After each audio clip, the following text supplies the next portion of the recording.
नोखा में आरएलपी और कांग्रेस का गठबंधन होगा कि नहीं होगा, इस पर भी चर्चा हम कर लेते हैं। चलिए, आपको समझने की आवश्यकता है कि नोखा की सीमा है जो सीधा का सीधा खींवसर से मिलती है।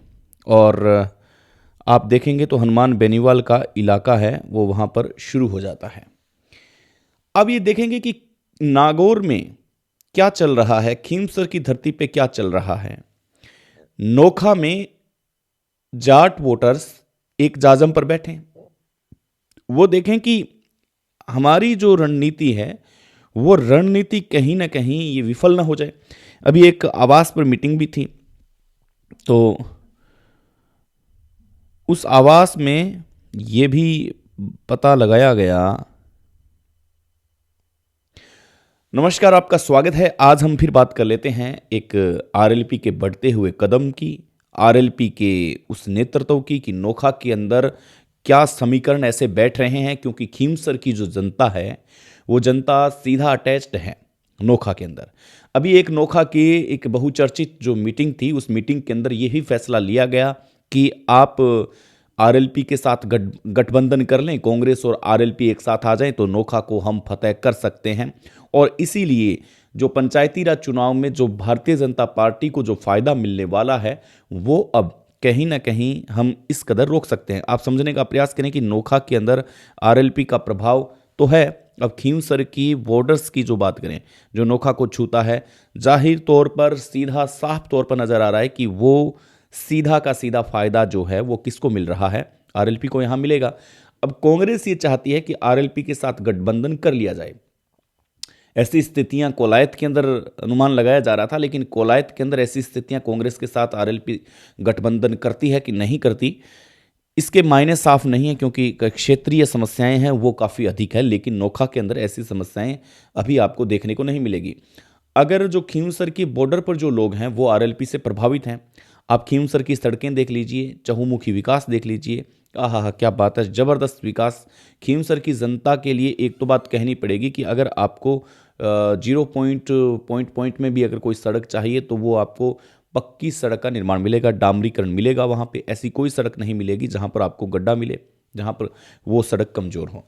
तो ऐसे में हम ये अनुमान तो आराम से लगा सकते हैं कि खींवसर के सटा हुआ पूरा का पूरा क्षेत्र, पूरा इलाका नोखा को जो करता है, अटैच्ड करता है। अगर ये पंचायती राज चुनाव में एक साथ चुनाव लड़ने की तैयारियां चल रही है, 2028 में जिस प्रकार से दांव पेच खेलेंगे। अब देखेंगे, आप एक बात देखें कि रामेश्वर लाल डूडी के निधन पर हनुमान बेनीवाल का सीधा उनके आवास पर पहुंचना, मीटिंग के बाद फिर पुनः पहुंचना, और ये बातें संकेत देती है कि वो एक अच्छे लीडर की बुनियाद तो जानते ही जानते हैं। हनुमान बेनीवाल भी ये चाहते हैं कि डूडी परिवार है वो डूडी परिवार उनके अटैच में रहे, उनके साथ रहे, क्योंकि नोखा का समीकरण एकदम खींवसर से चलता आ रहा है, सटता आ रहा है। हमने पहले ही कहा था कि क्या नोखा में आरएलपी का प्रभाव बढ़ेगा। हमने एक एपिसोड तैयार किया था जिसके अंदर हमने ये बताया था कि आने वाले दिनों के अंदर हनुमान बेनीवाल अपने किसी रिश्तेदार, अपने भाई बहन, किसी को भी नोखा से चुनाव लड़वा सकते हैं। इसका असर था। तो लोगों ने कहा कि नहीं, ऐसा तो नहीं, बिल्कुल नहीं हो सकता, क्योंकि हनुमान बेनीवाल रामेश्वर लाल डूडी को अपना आदरणीय नेता मानते हैं और इसीलिए वो उनके वहाँ पहुँचे, शोक व्यक्त किया। हालांकि हर नेता करते हैं, लेकिन जो एक शोक व्यक्त करने का जो भाव था वो भाव बहुत ही नेचुरल भाव था। उस भाव को हम कह सकते हैं कि बहुत अच्छा था। लोगों ने उसको स्वीकार किया कि एक अच्छे नेता की पहचान यही होती है। लेकिन इसको आप फिर और गहराई में जाके समझें कि हनुमान बेनीवाल क्यों अटैच्ड होना चाहते हैं।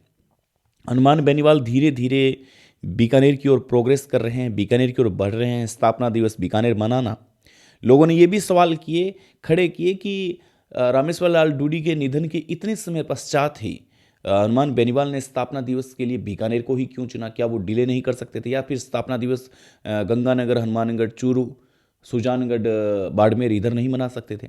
लेकिन तब भी हमने अपना पॉइंट ऑफ व्यू रखा था कि हनुमान बेनीवाल बीकानेर के बढ़ते प्रभाव को जबरदस्त। और देखिए, आप ये देखेंगे कि हनुमान बेनीवाल घर तक भी पहुंचते हैं, शोक संवेदना व्यक्त करते हैं। उनको सारा पता है कि हमें क्या करना है, कैसे क्या करना है। ये आप समझेंगे इस बात को। जब वो मीटिंग के लिए आते हैं तब भी वो सीधा वहाँ घर पहुँचते हैं तो हनुमान बेनीवाल ने नम्र भाव से, नरम भाव से सीधा का सीधा एक डूडी परिवार से अटैच होने की कोशिश की है, जो कि पहले से उनका संबंध था, अच्छा संबंध था। अब दोनों के विधानसभा क्षेत्र, खींवसर के विधानसभा क्षेत्र, नोखा का विधानसभा क्षेत्र, दोनों सट रहे हैं, आपस में मिल रहे हैं। जब दोनों आपस में अटैच हैं एक दूसरे के, तो फिर हनुमान बेनीवाल भी तो यही चाहते हैं कि कांग्रेस के साथ गठबंधन कर लिया जाए, यहाँ से कांग्रेस को बढ़त मिले। अब अगर ऊपर से ऐसा संकेत है, तो नीचे जो मीटिंगें हो रही है वो मीटिंगें साफ है। हनुमान बेनीवाल ऐसा नेता है नहीं कि आप उनके बिना पूछे उनके आरएलपी के कार्यकर्ता कोई मीटिंग कर सकते हैं, किसी गठबंधन पर कोई बातचीत कर सकते हैं, ऐसा नहीं है। इसीलिए हम देखना चाहते हैं, सुनना भी चाहते हैं कि हनुमान बेनीवाल क्या बोले, लेकिन लगातार हनुमान बेनीवाल इस क्षेत्र को लेकर नहीं बोल रहे हैं। वो उनकी एक रणनीति हो सकती है, लेकिन उनके जिस प्रकार से पार्टी के पदाधिकारी है, वो पदाधिकारियों ने ये बता दिया है, साफ ये तय कर दिया है कि अब हनुमान बेनीवाल नोखा की सटती हुई सीमा, जो एकदम पास में है, उस सीमा से लड़ने का प्रयास करेंगे, चाहे कुछ भी हो, येन केन प्रकेन श्याम दाम दंड भेद, वो गठबंधन करेंगे। गठबंधन करके अपनी पार्टी को भी सर्वोपरि रखने की कोशिश करेंगे। ये जाहिर सी बात है, साफ तौर पर सीधी बात है कि हनुमान बेनीवाल अब किसी भी कीमत पर 2028 में जो उनका चुनावी मैनिफेस्टो रहेगा वो काफ़ी उम्दा और खतरनाक रहने वाला है, चाहे किसी भी लेवल पर रहे। आपका क्या मानना है? क्या नोखा में कांग्रेस आरएलपी गठबंधन होगा कि नहीं होगा? नमस्कार।